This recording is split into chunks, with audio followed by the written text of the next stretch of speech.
Et pour compléter cette présentation côté maîtrise d'ouvrage, j'ai le plaisir aussi de passer la parole pour cette dernière partie de cette soirée à Pierre Marchand. Donc vous êtes architecte du patrimoine. Après avoir travaillé pour un architecte en chef des monuments historiques, vous avez fondé votre agence en 2001. Et votre pratique comprend aussi bien des réhabilitations d'édifices patrimoniaux, aussi bien que de la construction de logements sociaux. Je voudrais en profiter de cette petite intermède pour vous remercier encore tous les deux, parce que depuis 2021, avec le CAUE de Paris, nous avons organisé plusieurs visites de chantier. Peut-être que certains d'entre vous ont eu l'occasion déjà de faire leur rencontre au moment des visites de chantier et jusqu'à la livraison, puisqu'on en a fait encore il y a quelques semaines. Et donc, le grand public a pu avoir comme ça 8 visites tout au long de ce processus qui est quand même complexe. Donc du coup, merci encore d'avoir ouvert les portes de cet équipement. Et 9 visites particulières dédiées aux scolaires, puisque la piscine pontoise juxte une école publique. Et donc il y a eu également des visites pour les élèves. Et donc encore une fois, ce soir, vous allez nous faire découvrir donc les coulisses de ce projet mêlant restitution, création et restauration. Et je vous passe la parole. Vous voulez la... Alors bonsoir à tous. L'idée de la présentation, c'est pas tellement de faire un catalogue de photos du chantier, mais c'est plutôt d'essayer de comprendre la particularité d'un projet qui s'attache à de la restauration et en même temps de la réhabilitation de monuments historiques.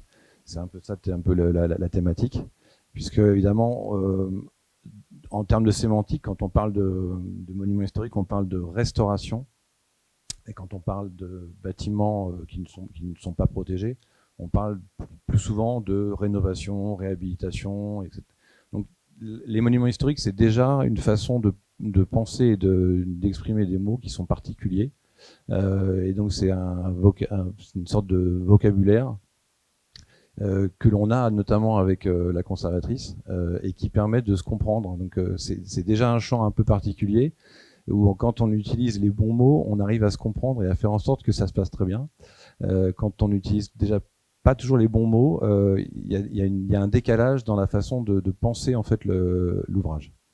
Donc ceci étant dit, j'ai un peu redétaillé cette logique de projet et suivant donc un petit peu ce qui a déjà été dit, c'est-à-dire une approche sur le programme, mais ça a déjà été évoqué. L'approche bâtimentaire, l'approche programmatique, la démarche de projet, puis ensuite le chantier et enfin la synthèse, la livraison. Le programme, il a été indiqué, un architecte répond à un programme. Un architecte, il fait pas un bâtiment ex nihilo, il fait pas un bâtiment pour lui-même, il fait pas un bâtiment pour son plaisir, ou alors, en ce cas c'est autre chose. Il répond à un programme. Donc effectivement, dans le cadre de cette opération, le programme a été détaillé, c'est un élément contractuel. C'est-à-dire qu'il faut réussir à répondre aux points qui sont les attendus programmatiques de la maîtrise d'ouvrage. Et donc évidemment, c'est une obligation de résultat.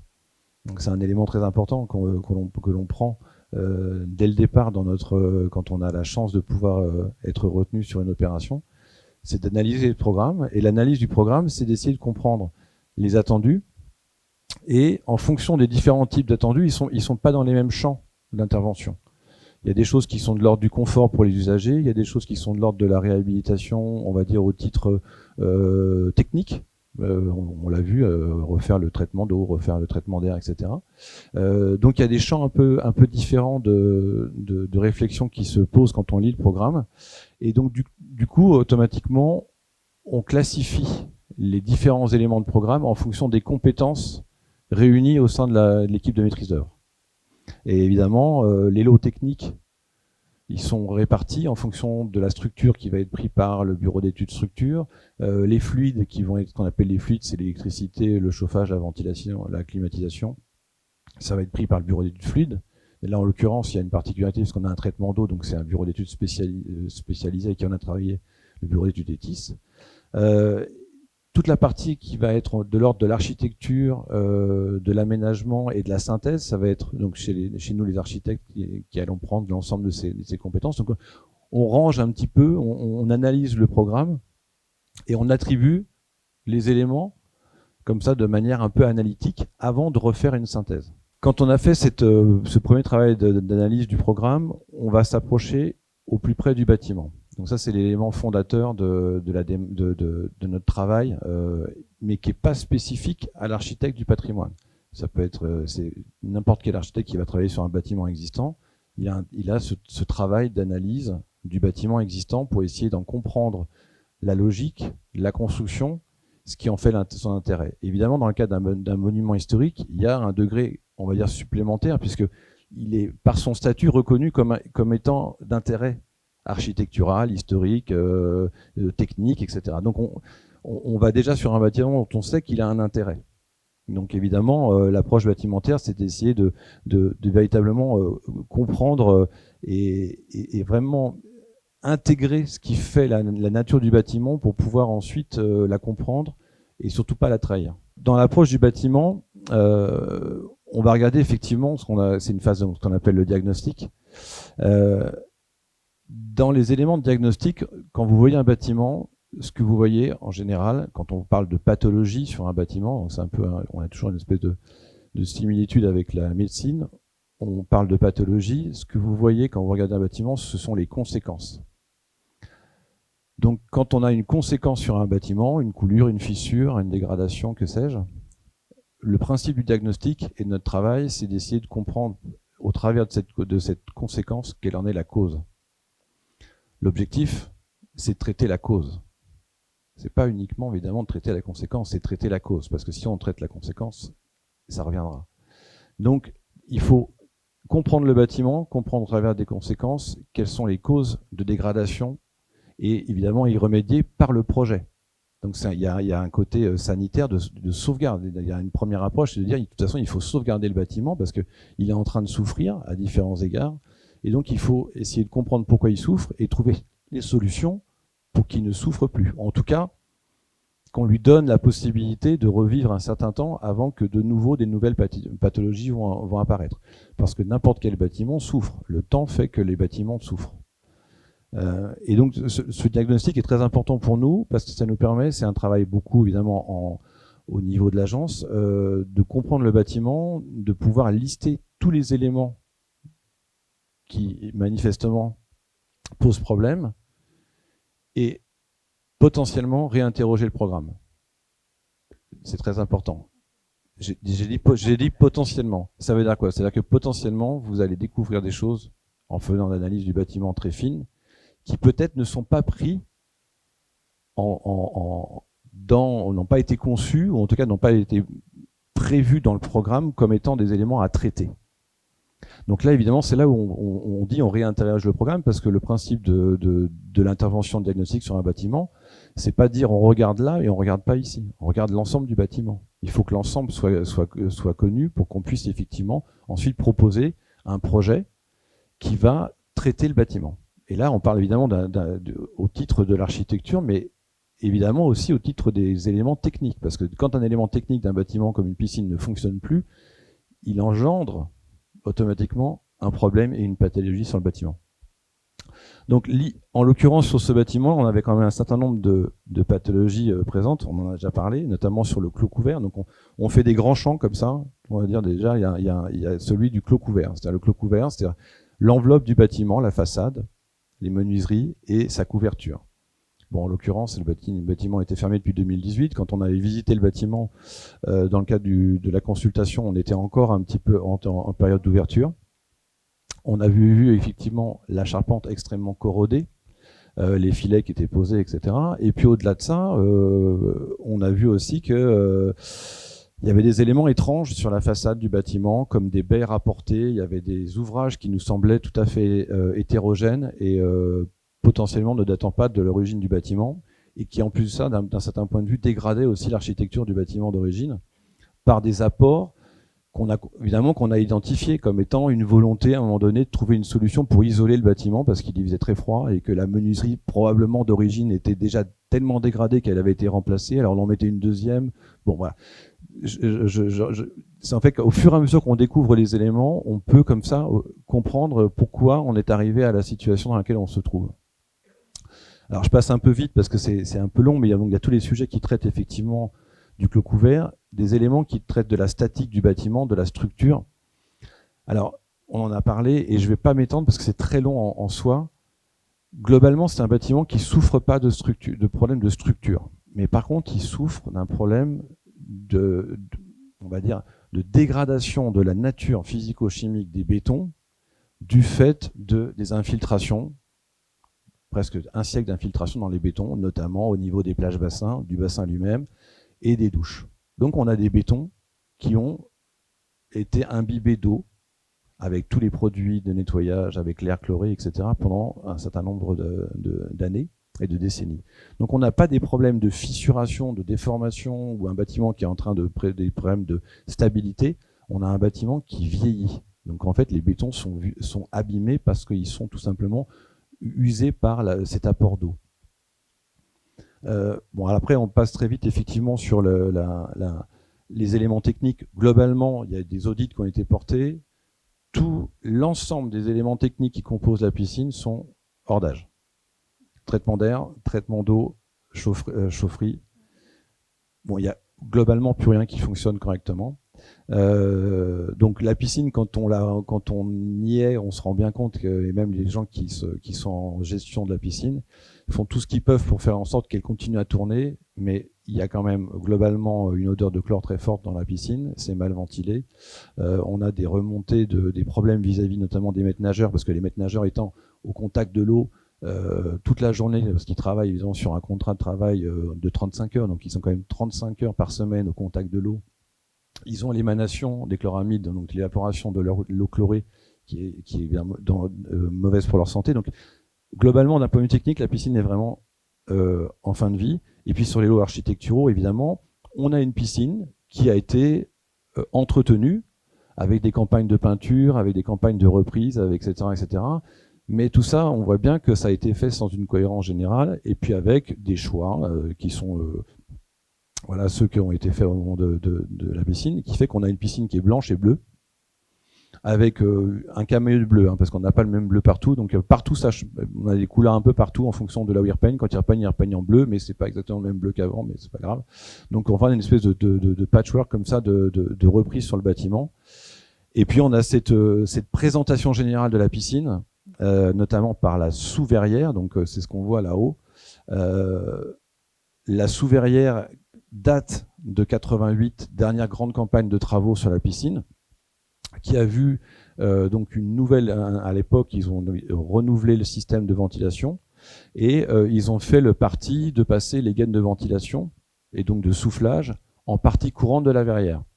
Donc c'est les points noirs qu'on a à la fin, les espèces de paquets noirs qui sont là, ce sont des bouches de ventilation. Donc en fait, au-dessus, il y a les gaines.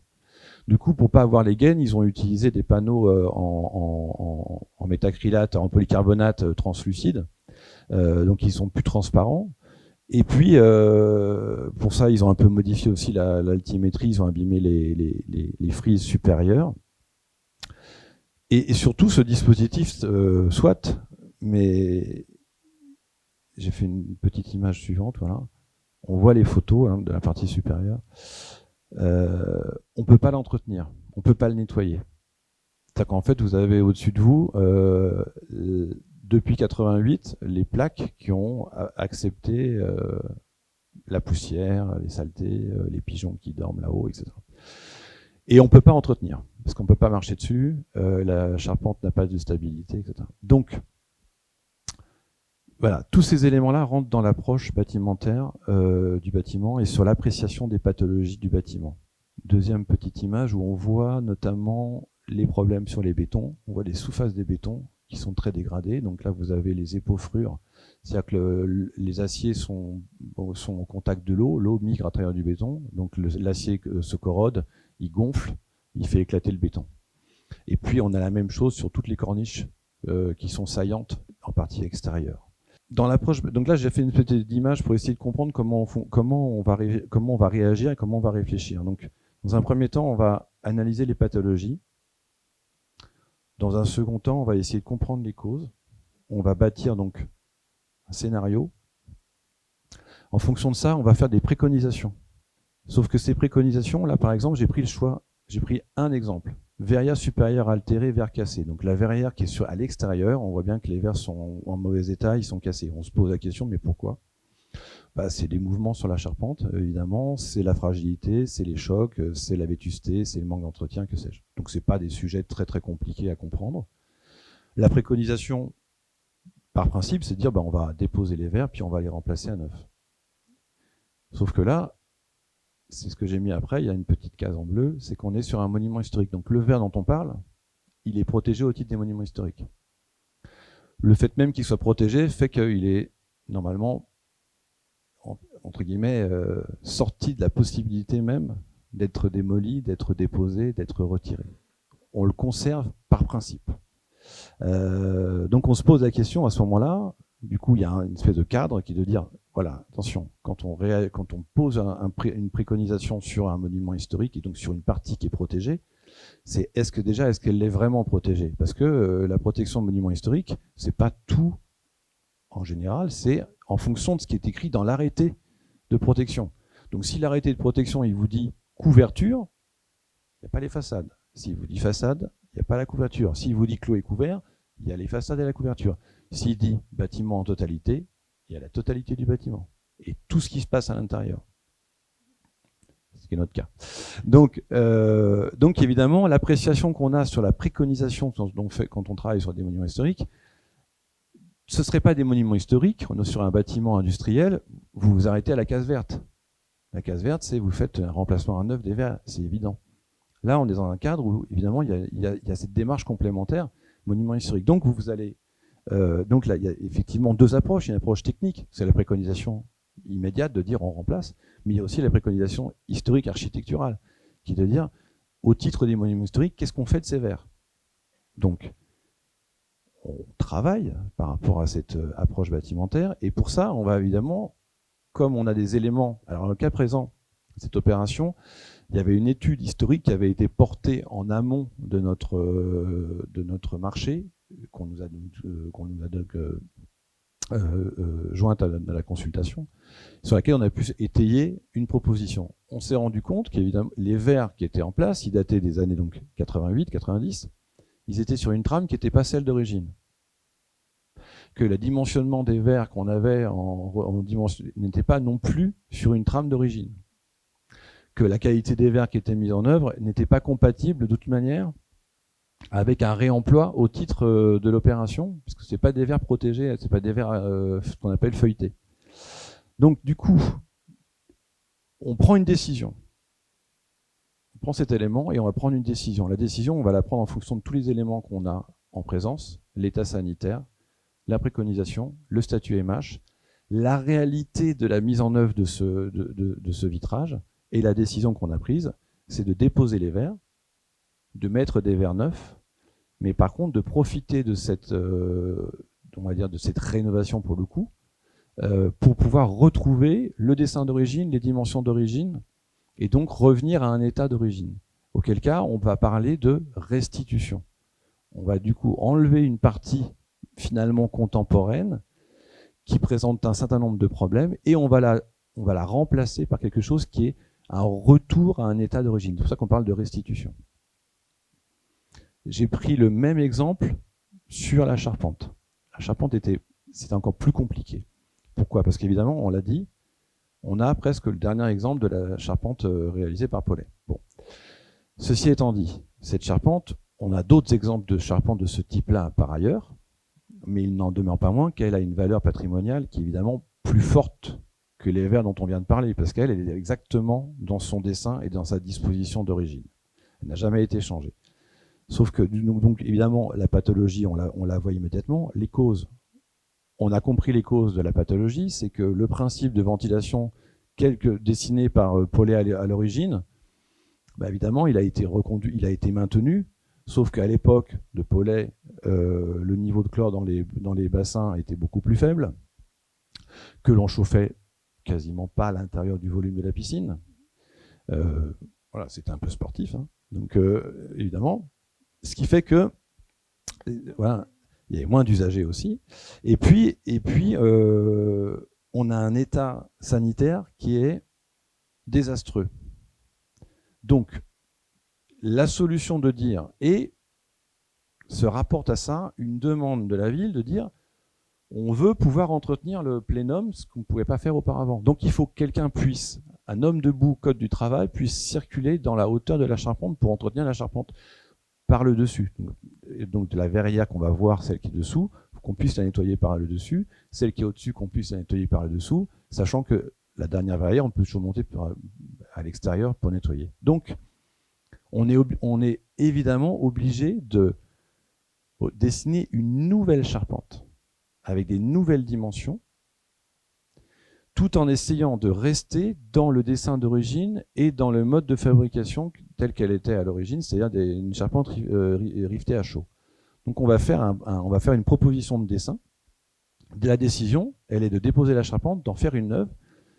Mais par contre, comme on va la faire neuve, évidemment, on va la soumettre à autorisation par la conservatrice des monuments historiques, qui va nous demander de retrouver le rythme entre une ferme principale et une ferme secondaire telle que ça existait auparavant, et de reconduire une charpente en acier rivetée à chaud, ce qui aujourd'hui ne se fait plus du tout. Bon, heureusement, il y a encore quelques entreprises qui sont capables de le faire, il y en a 2 en France, donc on a évidemment, la charpente a été fabriquée dans l'est de la France et est venue ensuite à Paris pour être posée en grands morceaux. Voilà. Donc voilà un petit peu dans l'approche bâtimentaire comment on va travailler. Alors évidemment, là je l'ai mis sur 2 exemples. Vous imaginez bien qu'on va faire ça sur l'ensemble de tous les éléments de pathologie qui composent la piscine. Et tous ces éléments sont analytiques. Là, je vous fais comme si effectivement on regardait rien de manière globale. Mais en fait, tous ces éléments sont regardés un par un au titre de leur pathologie.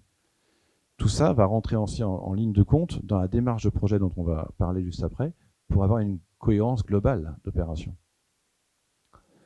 L'approche programmatique, j'en ai déjà un petit peu parlé, c'était de dire qu'effectivement, on a des enjeux qui sont pour le coup réglementaires, architecturaux et techniques. C'est-à-dire que ce dont on vient de parler avant, on est plutôt sur des enjeux d'architecture. Restituer une charpente, restituer une verrière, etc. Mais en même temps qu'on a ces éléments-là, on est obligé de faire en sorte que la verrière, elle soit conforme d'un point de vue de la réglementation, qu'évidemment structurellement elle tienne, et qu'on puisse la proposer au bureau de contrôle dans notre équilibre statique sur le bâtiment. Pourquoi ça? Vous êtes sur un bâtiment années 30, vous allez déposer une verrière, refaire une nouvelle verrière.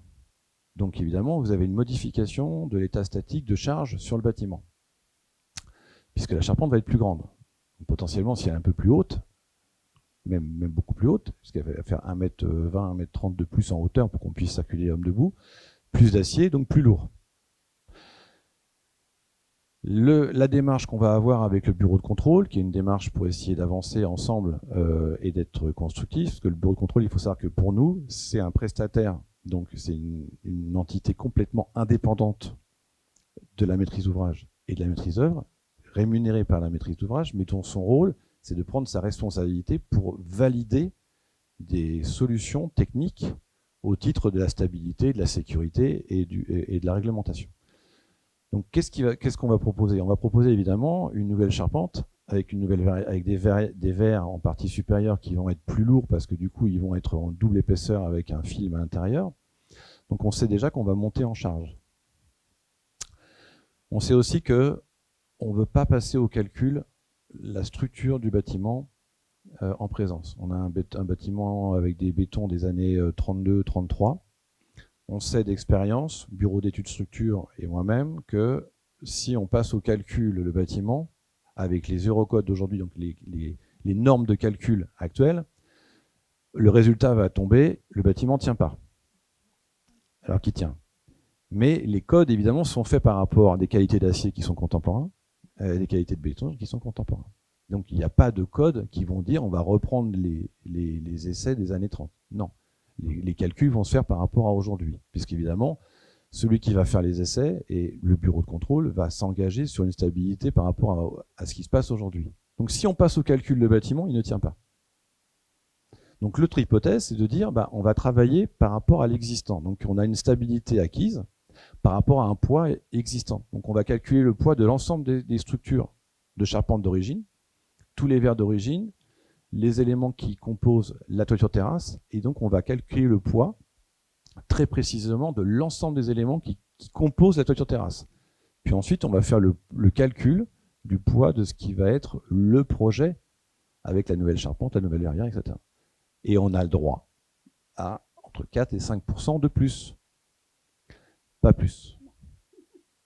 On était à 4,5 ou je sais pas, enfin, on est resté là.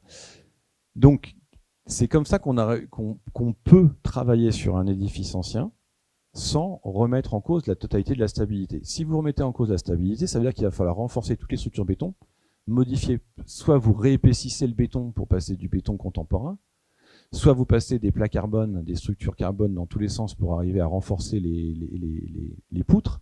Ça coûte extrêmement cher. Donc il y a quand même une réalité économique du marché qui s'applique dans la démarche aussi de monuments historiques.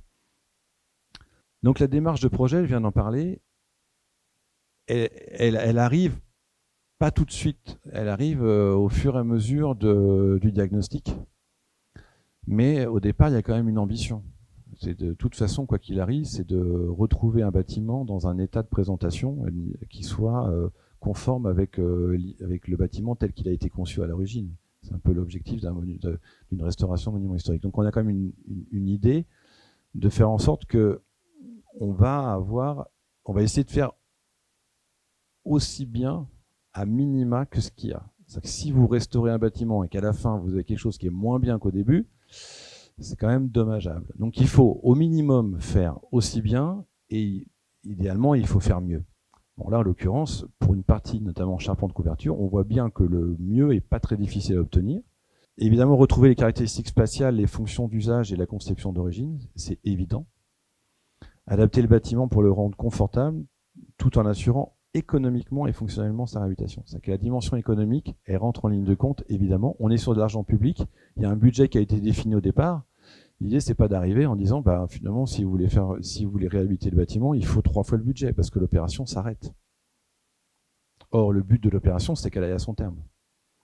Donc, il y a quand même cette dimension économique. Dans les choix qu'on va opérer, il rentre en ligne de compte. Et ce que j'ai marqué, j'aime bien cette petite phrase un peu ridicule, là, respecter le bâtiment, le servir et non s'en servir. L'idée, c'est évidemment, l'objectif, c'est de faire en sorte qu'on fait tout pour que le bâtiment soit servi par le travail qu'on va produire. Donc ça veut dire quoi? Ça veut dire qu'on n'exprime pas un geste architectural ou une ambition de concepteur qui va s'imposer au bâtiment. C'est le bâtiment entre guillemets, presque qui se restaure lui-même par rapport à ce qu'il a dans son histoire et dans ce qu'on va découvrir au fur et à mesure du chantier. J'avais pris un petit sujet rapide là, qui est intéressant quand même. C'est la question rénovation complète du traitement d'air. Alors ça, vous allez me dire qu'en tant que nageur potentiel de la piscine, c'est pas tellement le sujet qui vous intéresse quand vous rentrez. Vous voyez pas de traitement d'air, c'est pas tellement la question. Ben, si vous voyez pas, c'est tant mieux. Mais pour pas le voir, c'est quand même compliqué parce qu'on sait qu'on va avoir plus de gaines qu'on avait auparavant, qu'on va passer de 18 000 m3 à 34 000 m3, que le système de soufflage et de reprise est entièrement revu et qu'il ne faut pas que ça soit.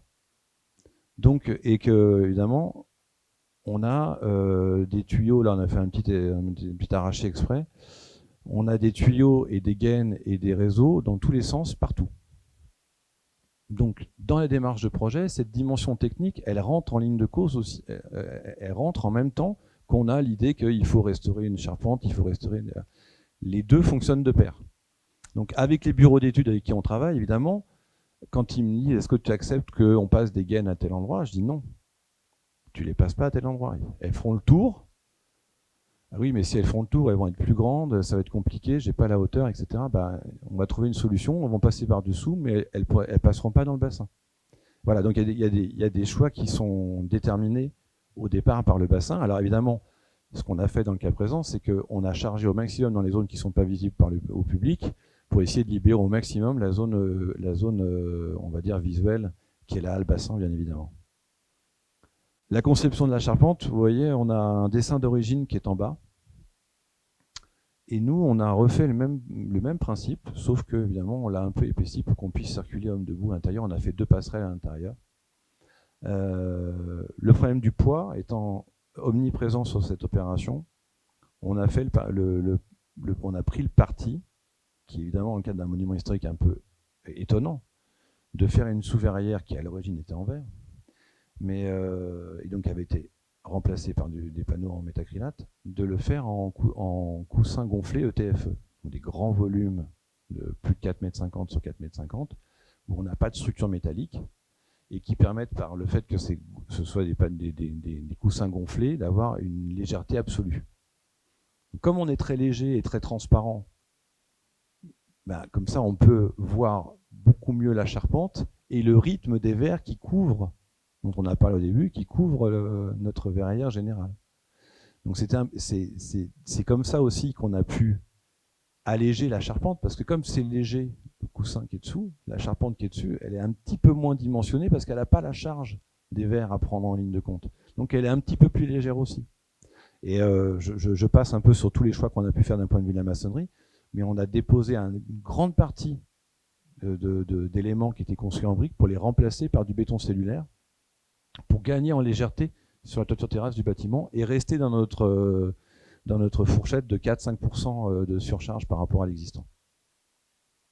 Donc là, on a une axonométrie de la charpente telle que prévue et conçue informatiquement avant qu'elle ne soit posée. Chantier. Alors le chantier, grue. Alors le chantier, il y a un élément très intéressant dans le chantier qu'on n'a pas en phase d'étude. C'est qu'en phase d'étude, on travaille beaucoup avec des éléments, on va dire, on fait des sondages, voilà. Mais on n'a pas d'entreprise avec nous. Donc on travaille en loge, on travaille à l'agence, on travaille avec la maîtrise d'ouvrage, on travaille avec des prestataires extérieurs, mais c'est beaucoup intellectuel. Bon, c'est comme ça que ça fonctionne. Le chantier, c'est le moment où on va pouvoir confronter ce qu'on a conçu à la réalité du bâtiment. Et on va profiter de l'entreprise pour faire des sondages, mais là, on va faire beaucoup. Donc l'entreprise, en l'occurrence la Lefebvre, était d'ailleurs très moteur dans l'opération. Et donc on a pu sonder partout le bâtiment. Donc à chaque fois qu'on avait besoin de savoir s'il y avait quelque chose ici, hop, ils creusaient, on trouvait, on avait l'information, en 2 heures on avait l'information. Donc, et on s'appelait, on avait les photos, on pouvait aller voir, etc. Et donc ça veut dire quoi? Ça veut dire que le chantier, en fait, c'est une phase de projet qui continue. C'est-à-dire que le projet qu'on a conçu au début, et pour autant que la ville a acheté, quand on passe en phase de réalisation, cette phase de projet continue. Et on va réagir en fonction de ce qu'on va découvrir en vrai pour adapter le projet en fonction de la réalité de ce qu'on va découvrir, tout en essayant de rester dans les pures financières de ce qui a été acheté. Donc, vous dire que c'est pas toujours évident. Voilà, on y passe pas mal de temps. Gros sujet, la couleur, puisque évidemment, on en a déjà parlé. Alors, Madame Didier, qui est la conservatrice, nous a laissé venir sur le sujet. Elle avait déjà restauré, elle avait déjà travaillé sur la restauration de la piscine Molitor. Donc quand on lui a dit, en fait à l'origine, on a découvert, on a fait une étude de stratigraphie, on a cherché partout, sur tous les supports dans la piscine, la première couche. À chaque fois, on a cherché la première couche. Donc sur le métal, sur le bois, partout. On a fait des recherches. Et donc on est arrivé, en fait, à l'origine, elle n'est pas du tout blanche, elle est ocre jaune. Elle me dit, oui, je sais. Ah bon. Et les portes, elles sont bleues. Oui. Et en fait, elle savait déjà, parce que pour une partie, déjà, la piscine Molitor, ils avaient déjà fait ce travail de stratigraphie. Et donc, Paulet, l'architecte de l'opération, déjà, il dessinait les mêmes piscines, les mêmes frises, et il mettait la même couleur. Donc il avait un modèle, voilà, c'est pas idiot. Hein. Donc évidemment, on va faire cette campagne de stratigraphie, on va faire des propositions de mise en couleur, et quand on va faire cette campagne de stratigraphie et de sondage, on va retrouver tous les matériaux qui préexistaient aux dernières campagnes de travaux qu'on a pu voir. Donc on a retrouvé les écritures murales derrière les peintures. Donc là, il est prière de ne pas courir, c'est écrit. On a retrouvé les couleurs. On a retrouvé tous les matériaux de revêtement des sols, plage bassin, murs, bassin, etc. Donc tout ça c'était en granito, donc un matériau coulé avec des granulats qui, en fonction du liant et de la couleur et du grain du granulat, fait des différences de couleur. On va retrouver aussi des éléments assez étonnants. Donc là, la photo, je vous l'ai mise tout en haut à droite là. On s'est rendu compte que par exemple, il y a un certain nombre de fenêtres. On n'a toujours pas la réponse. On y a passé beaucoup d'heures à essayer de comprendre. Il n'y a pas de joint entre les briques. Donc il y a des fenêtres où ils ont mis des joints entre les briques, puis au bout d'un moment, il n'y a plus de joints entre les briques. On s'est dit, bah, ils étaient en retard, ils n'avaient plus d'argent, on ne sait pas. En tout cas, il n'y a pas de joints entre les briques. Donc, et là, on voit sur l'image, on a commencé à démonter les châssis, et là, on s'est rendu compte, c'est l'image qui est ici. On a le cadre des petites fenêtres, je ne sais pas si vous voyez la piscine, il y a plein de petites fenêtres qui donnent dans chaque cabine. On a un bâti qui est il est en béton. Contre toute attente, en général, les bâtis qui forment l'encadrement d'une fenêtre, c'est plutôt en bois. À l'époque, on construit plutôt en bois. Et là, c'est en béton. Donc, on a découvert tout ça. C'était pas prévu. Donc, il a fallu trouver un nouveau dessin de menuiserie qui prenne en compte cet élément-là, puisqu'évidemment, la conservatrice a dit il est hors de question que vous les déposiez, alors que nous, on voulait les déposer, enfin, entre guillemets, par rapport au respect du marché initial, il lui fallait les déposer pour garantir l'éclairage, enfin la qualité d'éclairement de la cabine. Là, on réduisait évidemment d'autant. Donc, il a fallu trouver une solution pour cacher le profilé, pour qu'on ait le maximum de clair de vitrage. Voilà, on a fait évoluer les choses. On a, en fonction de cette stratigraphie, j'ai mis une petite image à droite là. C'est que du coup, on a été assez loin sur l'idée de restituer. C'est justement parce qu'on retrouve ces éléments-là qu'à chaque fois, on s'est dit, mais dans ce cas-là, il faut qu'on restitue une écriture peinte sur les murs, puisque c'était comme ça à l'origine. Effectivement, on avait des images, mais on n'avait plus rien dans la piscine qui le montrait, à part, effectivement, quand on a fait les sondages. Donc, on a eu envie d'aller plus loin et de proposer de modifier la charte graphique de couleur de la ville de Paris qui s'applique à toutes les piscines pour l'adapter à la piscine pontoise en termes de couleur. Donc, vous avez la charte graphique en bleu de la ville et la charte graphique qui a été appliquée à la piscine pontoise. Et donc, quand on voit la charte graphique de la ville à l'origine, on voit bien qu'effectivement, la piscine, quand elle était blanche et bleue, ils ont tout simplement repris les couleurs de la charte graphique de la ville de Paris, ils ont repeint la piscine en conséquence. Donc, on a adapté, on a gardé les logos, mais par contre, la DGS a accepté, parce que c'est quand même une dérogation par rapport à la politique générale de la ville de Paris, de faire des choses particulières pour cette piscine. J'ai fait un petit détail ici pour vous montrer que ça, ce qu'on a retrouvé ici, c'est un détail exact du granito, du sol qui constitue les plages bassins de la piscine. Donc on avait un gros grain sur la partie courante, ensuite un grain rouge, assez gros, un gros grain jaune, un gros grain rouge. Donc on avait une espèce de bande comme ça, un peu couleur catalane, un peu, et avec un sol qui était plutôt gris en partie courante. Donc on a discuté pas mal de temps sur qu'est-ce qu'on allait faire de nos plages bassins et qu'est-ce qu'on allait proposer comme solution pour traiter les problèmes de glissance, puisqu'évidemment, le granito d'origine ne permet pas, l'étanchéité dont on a besoin, puisque les bétons sont imbibés en dessous, et ne permet pas de garantir la sécurité des baigneurs, parce que si vous marchez sur un granito, les pieds mouillés, vous tombez. Donc, la réglementation s'applique à nous, qu'on soit monument historique ou pas, vous êtes ERP, le matériau que vous allez mettre en œuvre doit absolument respecter la norme de glissance pieds mouillés. Donc, PN18. Pieds mouillés, 18 degrés. Pieds nus. Pieds nus, 18 degrés. Voilà. Et après, il y a pieds à 24 degrés. Donc, on a fait plein d'hypothèses avec des carrelages, etc. Au départ, évidemment, le marché il avait été vendu avec du carrelage un peu standard, pas très cher. Voilà.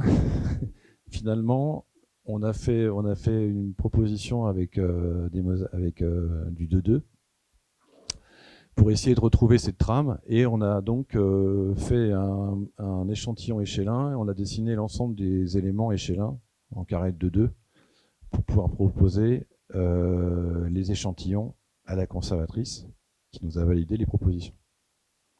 Donc on a de l'origine, on a fait une sorte de restitution sans que ça en soit véritablement une. C'est toujours une espèce de compromis entre respecter une certaine norme et en même temps essayer de s'inspirer de ce qui existait pour pouvoir éventuellement et réussir à le transmettre. L'avantage de ce système, c'est que le granito d'origine est toujours sur place. Tout est fait sur le granito d'origine. Donc on l'a poncé, on a refait une étanchéité et on a posé notre revêtement neuf par-dessus. Donc ça veut dire que si potentiellement dans 50 ans ou dans 100 ans la piscine devient autre chose, peut-être un musée, et qu'on veut retrouver le granito, comme on l'a référencé dans le dossier des ouvrages exécutés, donc le dossier qui compile l'ensemble des travaux réalisés, il suffit d'enlever les carrelages, de poncer, vous avez le granito d'origine dans la piscine et dans le bassin. Je vais y venir après. Petite image rapide de la dépose de la charpente. Donc vous voyez la charpente à gauche. Au bout d'un moment, il n'y a plus de charpente. En haut à droite. Ce que vous voyez au sol, là, en fait, c'est un échafaudage à l'intérieur qui a été monté. Et sur l'échafaudage, on a fait un platelage. Donc à l'intérieur de la charpente, de la verrière, il y a un échafaudage qui descend jusque dans le bassin. Et on a pu le faire parce que d'un point de vue du poids, l'eau qu'on a enlevée dans le bassin se compensait avec le poids du métal qu'on mettait par-dessus. Parce que si évidemment vous mettez l'eau plus vous avez une charge énorme de l'échafaudage, donc il fallait équilibrer. On a pu équilibrer. Et les pignons qui sont là-bas, ils sont entièrement reconstruits. Donc les pignons, on a tout démoli et on a tout reconstruit à neuf en fonction des nouvelles dispositions de la charpente. Voilà, la charpente est en train de se mettre en place avec la petite grue, une petite photo vue d'en haut, là-haut. Alors c'est pas moi qui suis dans la grue, parce que un peu le vertige. Et alors, et donc l'ensemble de cette charpente est constitué de demi-fermes, parce que vu la dimension de la ferme, si on voulait faire venir les fermes en ferme entièrement assemblées, vous êtes sur des convois exceptionnels. Donc, et pour livrer dans Paris en convoi exceptionnel, c'est voilà. Donc en fait, et puis après c'est aussi des questions de délai, de coût, ça c'est un peu délirant. Donc en fait elles sont divisées en deux, elles sont assemblées en demi-fermes et elles sont assemblées sur place. Les demi-fermes sont boulonnées. Donc Madame Didier n'est pas dans la salle, donc ça va. Le reste est bien rifté à chaud, il n'y a pas de problème. Donc on a la vue de la charpente qui est terminée, quasiment terminée.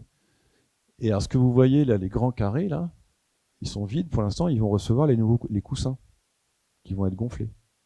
Donc on voit bien la charpente.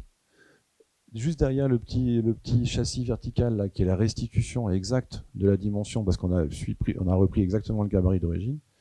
On a de nouveau des châssis verticaux. Par contre, à la différence de ce qu'il y avait auparavant, ces châssis ne s'ouvrent plus pour évacuer l'air, éventuellement trop chaud, chloré de la piscine. L'air s'évacue par le pignon. Donc évidemment, ces châssis, ils sont ouvrants, mais uniquement pour une maintenance des systèmes d'éclairage qui sont en dessous.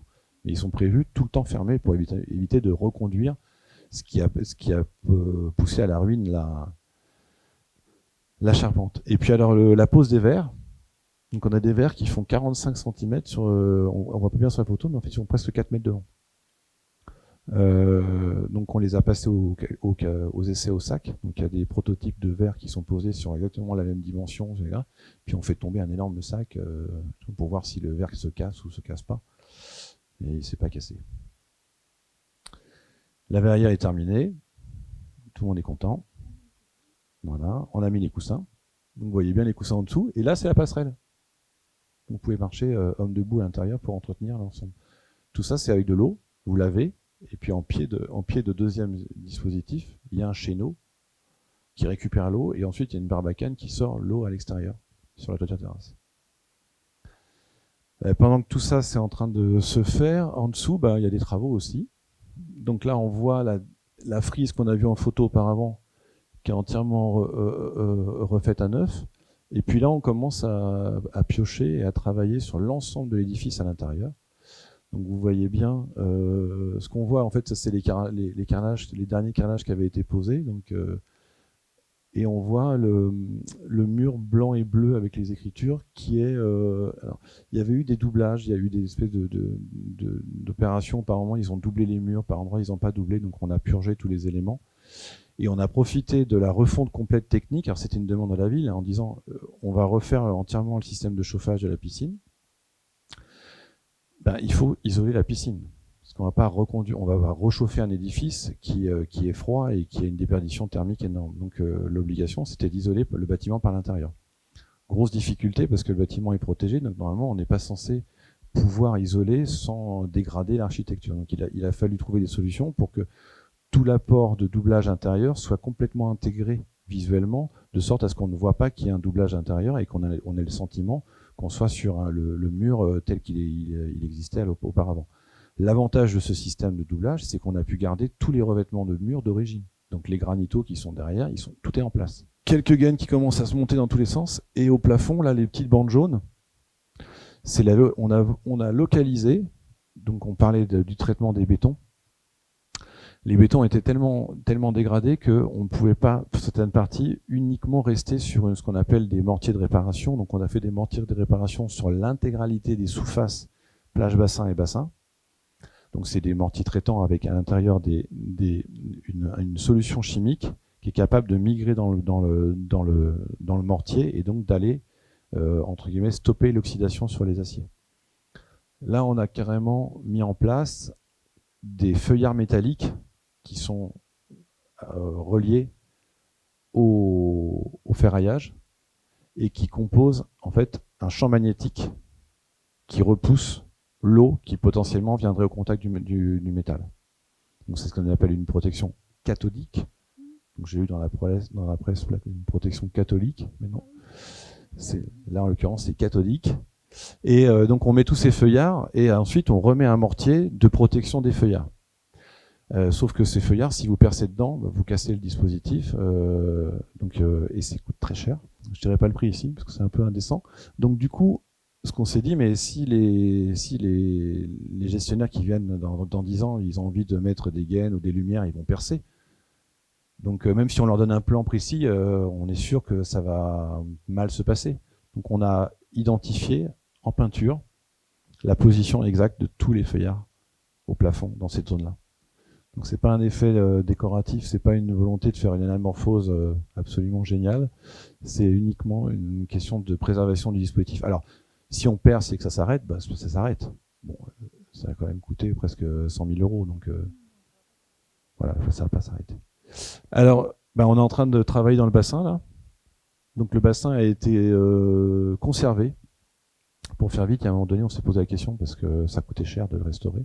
On s'est même posé la question de savoir si on démolissait pour le reconstruire. Le démolir pour le construire, c'est démolir un bâtiment, un élément qui est protégé au titre du patrimoine, qui peut être restauré et qui en plus comporte les revêtements d'origine. Donc la décision, elle se prend relativement vite, finalement, de dire non, on le conserve pour plein de raisons, notamment aussi parce qu'il est protégé et parce qu'il est d'origine, et on va faire en sorte qu'il devienne étanche alors qu'il ne l'était plus. Donc on a fait un choix de revêtement par résine dans la cuve, pour pas repasser avec du carrelage, parce que celui qu'on a mis sur les plages bassins, on aurait bien aimé le mettre aussi dans la cuve, mais il y a une question de coût.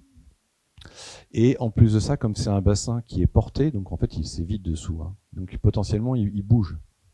Je dis potentiellement, hein, il n'est pas en train de s'amuser comme ça, mais donc il y a des toutes petites variations dimensionnelles dans le bassin, et donc le dispositif avec de la résine telle qu'on l'a mis en œuvre accepte les variations dimensionnelles et garantit l'étanchéité. Donc c'est dans le cahier des charges de celui qui vous vend la résine, il garantit l'étanchéité en fonction des variations.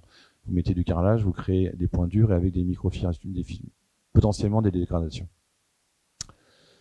Et puis après, là on voit à droite là qu'on est en train de passer tous les réseaux électriques nouveaux dans le bâtiment. Première mise en eau.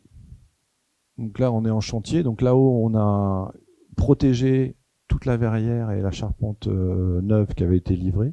On a bâché toutes les surfaces pour pouvoir séquencer les phases de chantier pour travailler sur différentes parties du chantier. C'est-à-dire que les gens qui sont derrière les bâches travaillent sur les coursives, n'ont pas le droit de faire de poussière pour pas que ça tombe dans l'eau, pour pas que l'eau soit sale, etc.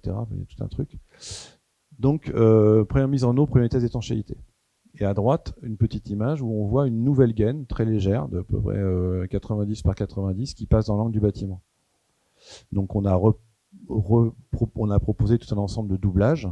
On voit l'étanchéité au sol, mais là, cette gaine-là, on ne pouvait pas ne pas la passer. Si elle n'était pas dans le bâtiment, elle était dehors. Donc on a deux très grosses gaines qui passent dans l'angle du bâtiment, dans un endroit où évidemment on est dans l'angle. Donc ça, c'est une entorse à l'architecture d'origine, mais en même temps, c'est celle qui est la plus acceptable par rapport à l'idée de la passer à l'extérieur. On voit les carrelages au sol, donc on a vu les images juste avant, là, avec des emprises pour les rampes de descente. Au plafond, vous avez une gaine. C'est pratiquement la seule gaine qui est au niveau de la plage bassin. Il y en a une en face. Les nouveaux plafonds, les mises en teinte, le choix d'avoir ce revêtement qui remonte jusqu'à une frise noire qui correspond exactement à la frise qui est derrière dans le granito et qui arrête le granito. Le bassin, on a enlevé la protection. On voit donc évidemment nos coussins, la verrière au-dessus. Il y a encore des travaux un peu partout où il y a des gaines. On n'a pas encore les mises en peinture sur les garde-corps. Mais la cuve est faite. Donc là, vous voyez, on a vidé la cuve. On a finalisé, après la première mise en eau, la cuve. Parce qu'en fait, on fait une première mise en eau avant de faire la résine de finition. Donc pour vérifier l'étanchéité. Donc première mise en eau, après une deuxième mise en eau, etc. C'est un peu long. Deuxième mise en eau. Et là, on est en train de terminer la piscine. Globalement, ça sent la fin, là. La dernière nuit, avant l'ouverture au public, je vous cache pas que j'en ai profité. Et la piscine est terminée, livrée au public. Voilà, j'ai remis un petit synoptique des gens qui ont travaillé sur la piscine ici. Alors évidemment, ce qu'on a dit très rapidement, c'est qu'on a des macro-lots, on n'avait pas beaucoup d'entreprises entre guillemets, mais chez Lefebvre, qui est donc l'entreprise qui a fait la maçonnerie, on a eu presque 25 sous-traitants. Donc en fait, en tout, on a une trentaine d'entreprises qui sont intervenues, et parfois, ne serait-ce que la personne qui est venue peindre à la main, c'est un sous-traitant qui vient peindre à la main les lettrages sur les murs. Voilà, j'en ai terminé. Merci beaucoup.